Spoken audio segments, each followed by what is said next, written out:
Un buen día.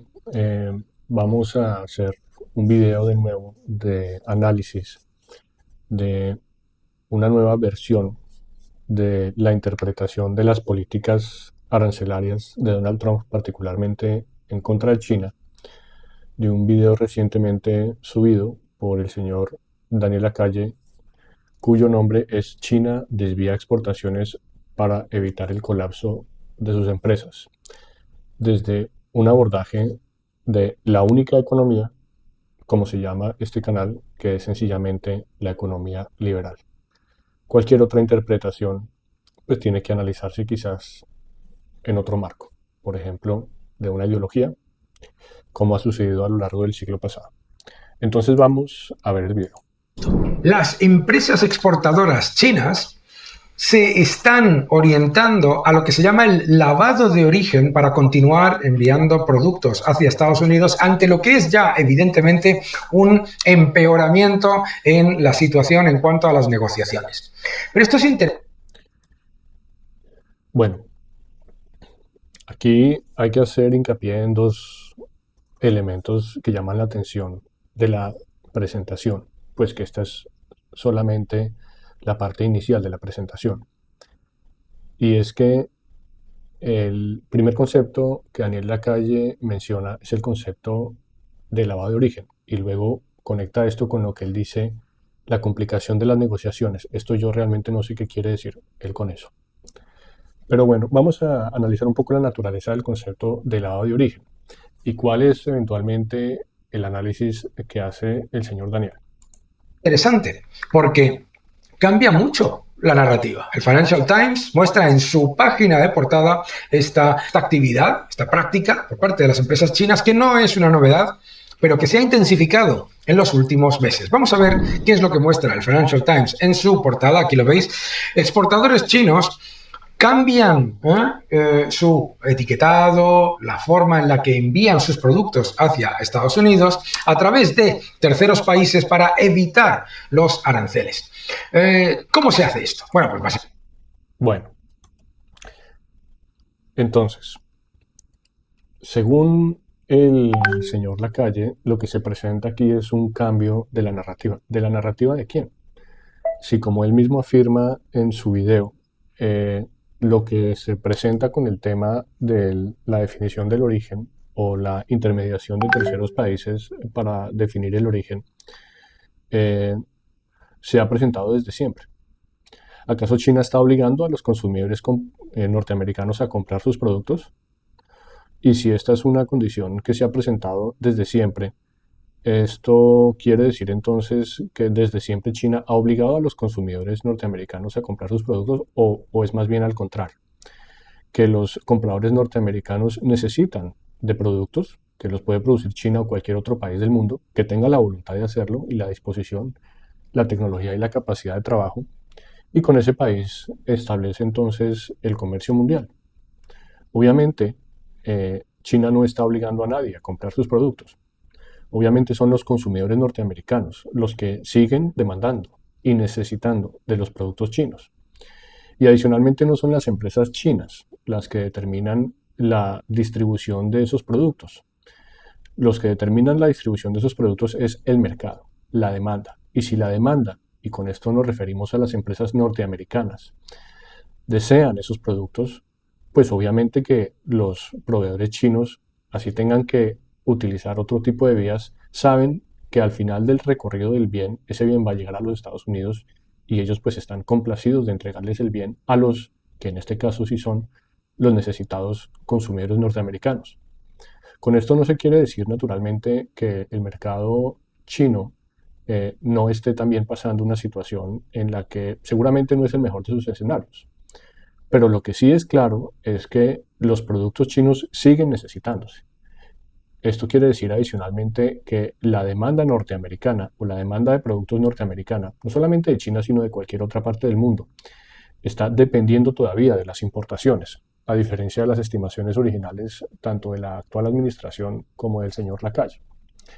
Y como también menciona en su interpretación, pues este tipo de situaciones no son nuevas, son situaciones que se han presentado históricamente para tratar de obviar o hacer un quiebre a cualquier tipo de barrera arancelaria que pueda implementar, en este caso, holgadamente los Estados Unidos, o en cualquier otro caso, cualquier otro país. Continuemos entonces con el video. ¿Verdad? Y esto es importante porque vamos a ver algunas cosas. For years, we have battled unfairly traded imports of cast iron products. Heavily subsidized Chinese foundries operate below cost and dump these products in the United States far below fair market value. Over the course of the last 7 years, we have spent millions of dollars to avail ourselves of every legal remedy to stop dumping, illegal subsidies, transshipment, and customs fraud from Chinese producers who wish to take our jobs. We have filed and won anti-dumping and countervailing duty cases, with duties ranging from 41 to 494%. To avoid paying these duties, Chinese producers transship their products through third countries, primarily Malaysia and Cambodia, where they are fraudulently labeled as originating from those nations. We believe Customs has been unable to collect $51 million in duties owed on our products alone. Esto es importante porque lo que nos refleja es que hay un cambio de paradigma. Aquí habla exclusivamente de los productos que tienen que ver con el hierro y con el acero, ¿verdad? Esto es importante, ¿no? Es importante porque... Bueno, acá el señor Daniel Lacalle sigue diciendo que todo es importante. Exactamente qué es importante.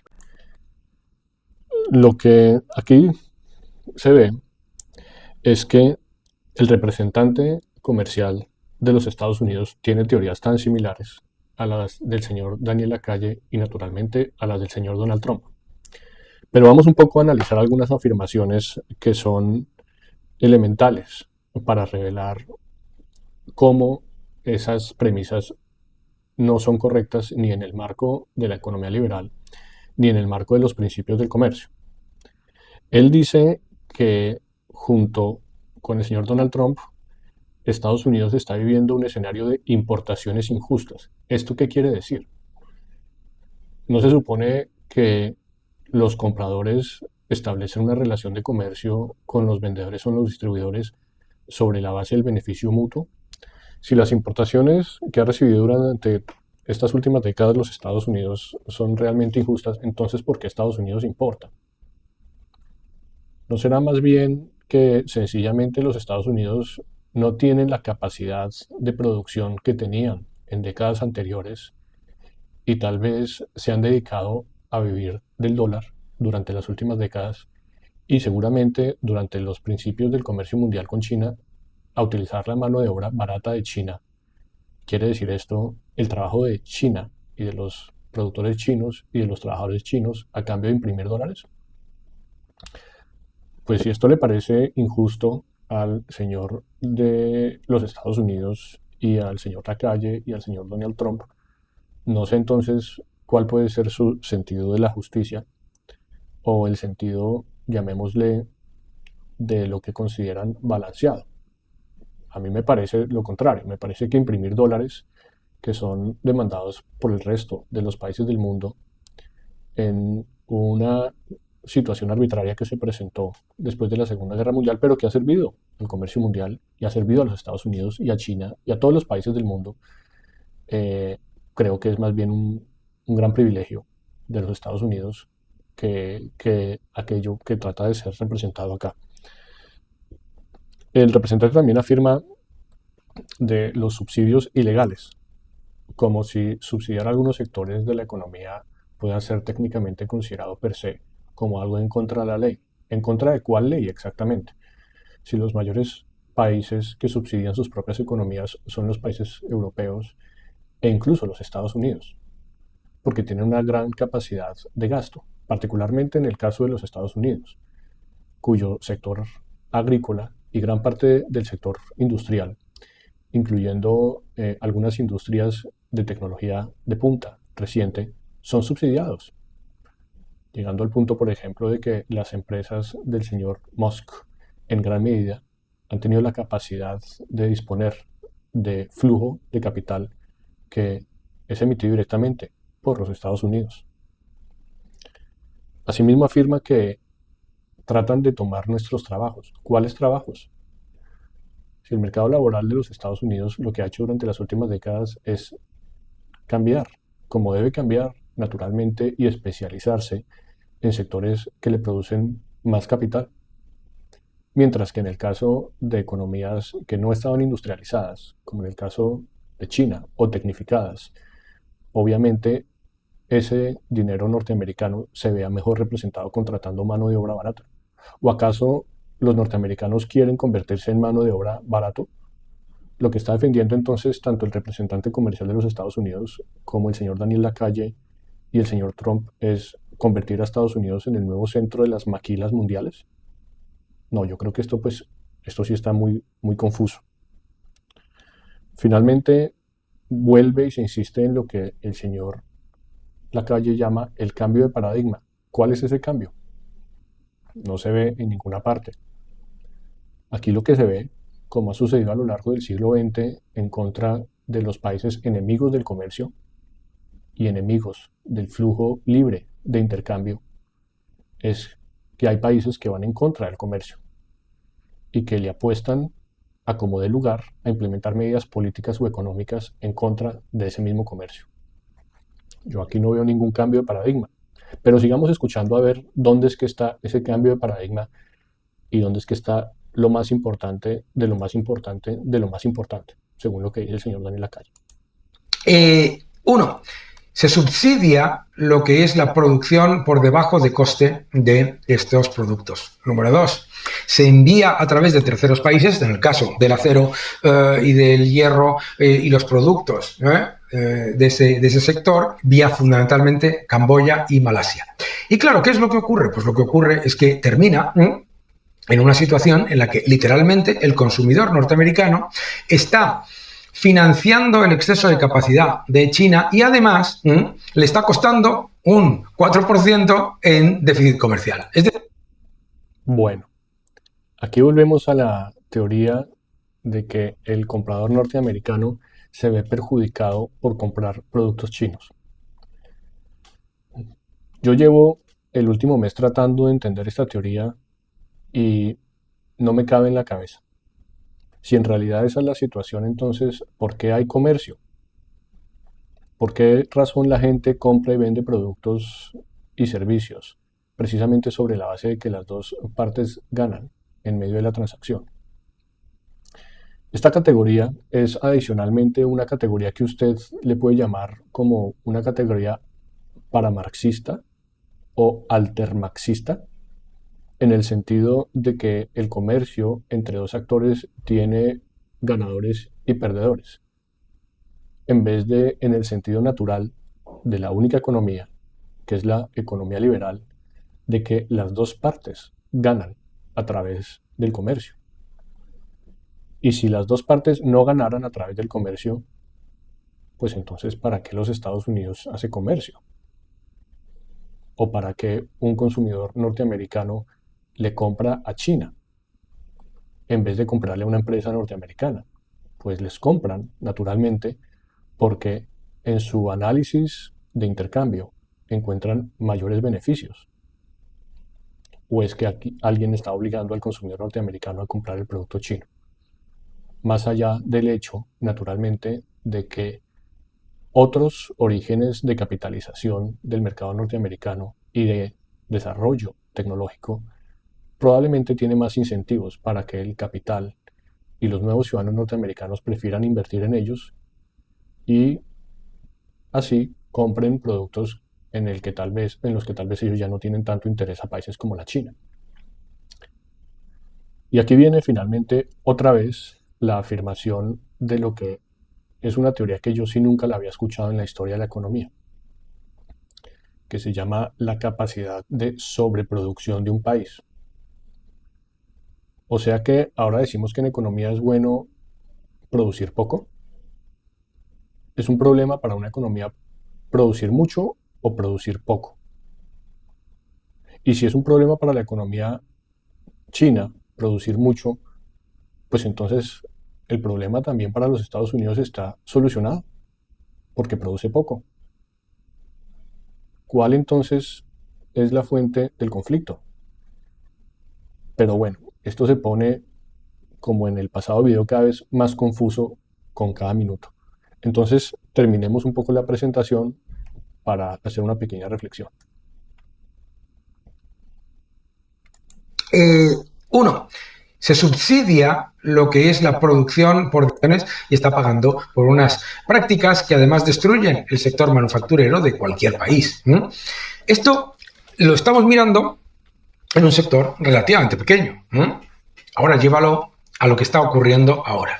¿Qué es lo que refleja lo que está ocurriendo ahora? Lo que refleja el Financial Times es, primero, la narrativa que habías escuchado durante todos estos meses es: a China le da exactamente igual la guerra comercial o las disputas arancelarias porque va a enviar sus productos a otros países sin problema. Falso. Necesita el consumidor más potente y más rico del mundo, que es Estados Unidos. Número 2. Te estaban diciendo que China no tiene el más mínimo problema y que China puede sostener cualquier tipo de batalla en cuanto a las disputas arancelarias sin sufrir. No es cierto. Gran problema de capital circulante, puertos con contenedores colapsándose, con unas pérdidas brutales y una pérdida gigantesca en capital circulante de estas empresas que necesitan además correr para estarse quietas. Es decir, que necesitan vender mucho más, no para ganar mucho dinero, sino para no perder. Esto es importante. Tercero, que la práctica de mover producto, cambiarle las etiquetas, ponerlo como fabricado en otro sitio, etcétera, es una práctica esencial, que ya se estaba dando y que se ha acelerado con las exigencias de Estados Unidos. Bueno, yo realmente quisiera repasar esas 3 teorías de manera muy breve porque para cualquier observador, incluso sin mucho conocimiento en el ámbito de la economía, esas 3 teorías pues son tan pobres que en realidad no ameritan mucha más elaboración. La primera, que China necesita mucho más a los Estados Unidos. A diferencia de los Estados Unidos, China puede convertirse en el proveedor de sus bienes y productos de manufactura al resto de países del planeta exclusivamente en los términos que están definidos en las relaciones comerciales y de participación de los Estados Unidos en el Producto Interno Bruto de la China. Y esta participación es aproximadamente de un 2%. En ese mismo aspecto, a diferencia del caso de la China, Estados Unidos sencillamente no tiene otro tipo de proveedores. Lo que quiere decir que tal vez los platos rotos los está principalmente pagando el ciudadano norteamericano. Y el ciudadano norteamericano no solamente de a pie, sino aquel que provee otro tipo de bienes o servicios dentro de los Estados Unidos con proveedores que originalmente eran de la China y que le permitían establecer ese tipo de actividad comercial dentro de los Estados Unidos. Si eso le parece al señor Daniel Lacalle una victoria, pues no sé exactamente cómo esto puede interpretarse. El segundo elemento mencionado tiene que ver con el hecho de que la batalla arancelaria está haciendo sufrir a China. Aquí uno se pregunta si en realidad un señor como Daniel Lacalle es un economista, es un político o un ideólogo en contra del comercio, porque todo el mundo sabe que precisamente el comercio a lo largo de la historia ha beneficiado a todas las personas en el mundo y ha generado los mayores niveles de prosperidad económica y riqueza de la que se ha presenciado nunca antes en la humanidad. ¿Está defendiendo el señor Lacalle aquí el anticomercio o está defendiendo ir en contra del liberalismo económico, que es exactamente lo que defiende?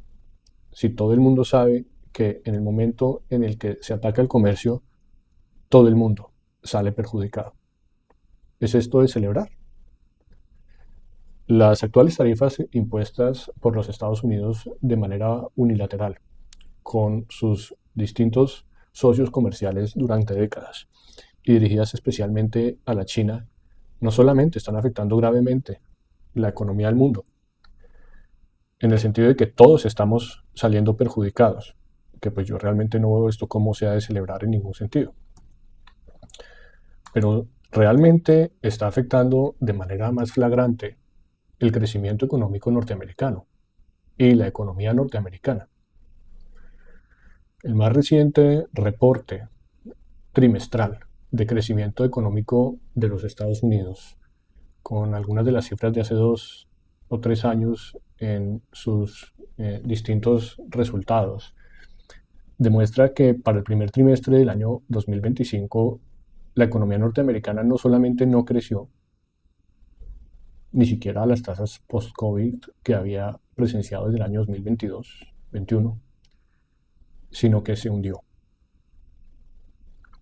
Esta estimación es una estimación crítica no solamente para el mundo y no solamente para los Estados Unidos, sino para todo aquel que defiende la imposición de barreras arancelarias contra cualquier otro país, retrasando la capacidad que tiene el gobierno de incurrir en relaciones de comercio libre con otros países, precisamente para que haya prosperidad.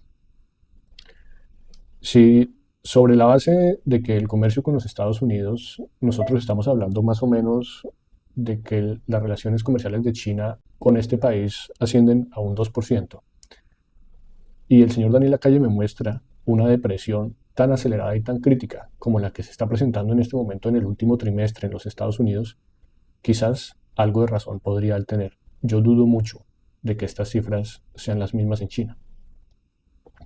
Y lo que sí estamos viendo, sin embargo, en la práctica, es que hay una fortísima desaceleración de la actividad económica en los Estados Unidos como consecuencia de su política arancelaria.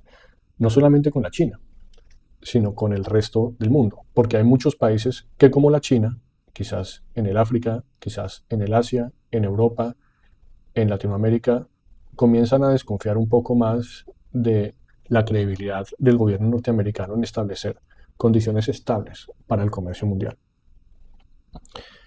Finalmente, vale la pena mencionar que el último objetivo del señor Lacalle en el video es afirmar que existe un nuevo paradigma, pero a la vez vuelve a decir que este tipo de movimientos son esenciales en el comercio mundial. Aquí pues ya realmente uno no sabe qué opinar. Como conclusión, sencillamente creo que es importante de nuevo, sobre todo para la comunidad que cree en el liberalismo económico y que cree en la única economía, tratar de distinguir bien quiénes son aquellos expertos o creadores de contenido que realmente puedan aportar luces al futuro de la economía liberal en Occidente y al futuro de las economías occidentales. No es una buena práctica destruir la economía de un país, como es una mucho peor práctica destruir la economía propia. Cualquier iniciativa que vaya en contra de la libertad económica de una nación no solamente tiene un gran impacto en el resto del mundo, que lo tiene, sobre todo en el marco de una economía tan representativa como la norteamericana, sino que tiene un gran impacto dentro de la propia economía, principalmente, como todo el siglo XX lo logró enseñar con los modelos socialistas y comunistas que hicieron colapsar grandes naciones alrededor del planeta, y muchas de esas naciones todavía existen. Este tipo de narrativas, sin embargo, no solamente confunden a aquellos que quieren enterarse de lo que está sucediendo, sino que distorsionan la verdadera naturaleza del comercio y del libre intercambio de bienes y servicios que ha permitido el crecimiento económico y el tipo de sociedad que nosotros vivimos.